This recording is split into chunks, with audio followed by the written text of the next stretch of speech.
Buenas tardes. Algunas de las características que aprendieron de Pascal en resolución de problemas y algoritmos son muy similares a las de Java. Por ejemplo, la instrucción condicional if es muy similar, también la instrucción while. Los cambios son fundamentalmente sintácticos. El pasaje de parámetros en Java es equivalente al pasaje de parámetros por valor en Pascal. Otras características, en cambio, son muy diferentes y va a costar un esfuerzo familiarizarnos con ellas. La estructura de un programa en Java es diferente a la estructura de un programa en Pascal. Un programa en Java se organiza en clases.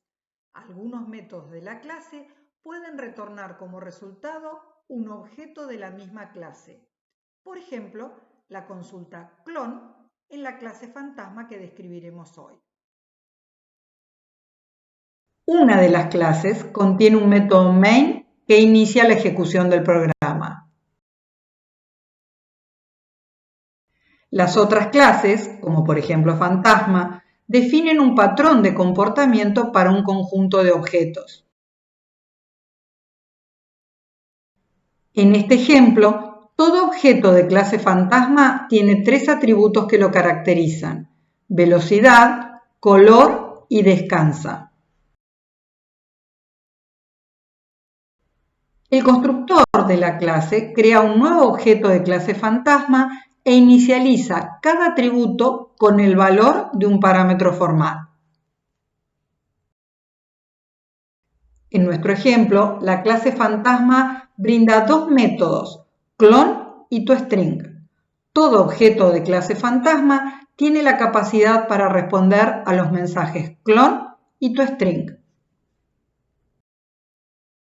Cuando un objeto reciba el mensaje clon, se va a ejecutar el método con ese nombre y va a retornar un resultado de clase fantasma.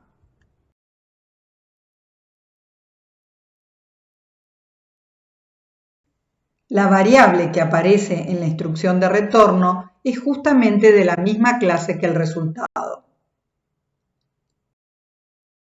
Como vimos en otra presentación, el método toString por convención retorna una cadena de caracteres que concatena los valores de los atributos del objeto que recibe el mensaje toString, en este caso un fantasma. Pero volvamos al método main de la clase juego. Juego es la clase cliente, mientras que fantasma es la clase proveedora en esta aplicación. Juego usa los servicios provistos por la clase fantasma. La instrucción del método main declara dos variables de clase fantasma. Dibujamos las variables para modelar la ejecución de la declaración. La segunda instrucción crea un objeto de clase fantasma y lo liga a la variable Blinky.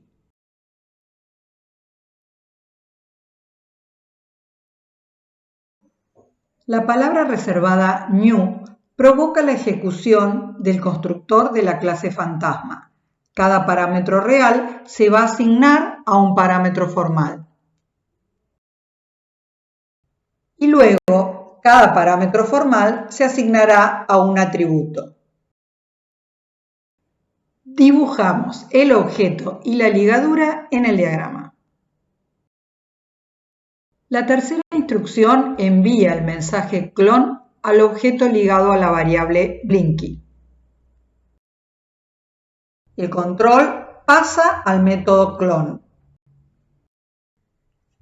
La primera instrucción del método clon crea un nuevo objeto con el mismo estado interno que el objeto que recibió el mensaje y asocia este nuevo objeto a la variable local f de clase fantasma. Dibujamos el objeto ligado a la variable local f. El método clon retorna el valor de la variable f, es decir, la referencia al objeto que se acaba de crear con ese valor. Cuando el control vuelve al método main, la referencia se asigna a la variable Clinky. La variable f se destruye, como toda variable, al método que la declara. La siguiente instrucción envía el mensaje toString a el objeto ligado a la variable Blinky. Aparece en consola justamente la concatenación de los valores de los atributos del objeto ligado a esa variable. La siguiente instrucción también salida que resulta de enviar el mensaje toString al objeto ligado a la variable Clinky. Observen que los dos fantasmas tienen en este momento el mismo estado interno, de modo tal que la salida de las dos instrucciones produce la misma cadena de caracteres. Sin embargo, como muestra la salida de la última instrucción, los dos objetos tienen diferente identidad. Blinky y Clinky son fantasmas diferentes, aunque tengan el mismo estado interno. En otras de las presentaciones describiremos el método copy, que modifica el estado interno del objeto que recibe el mensaje con los valores de los atributos del objeto que pasa como parámetro.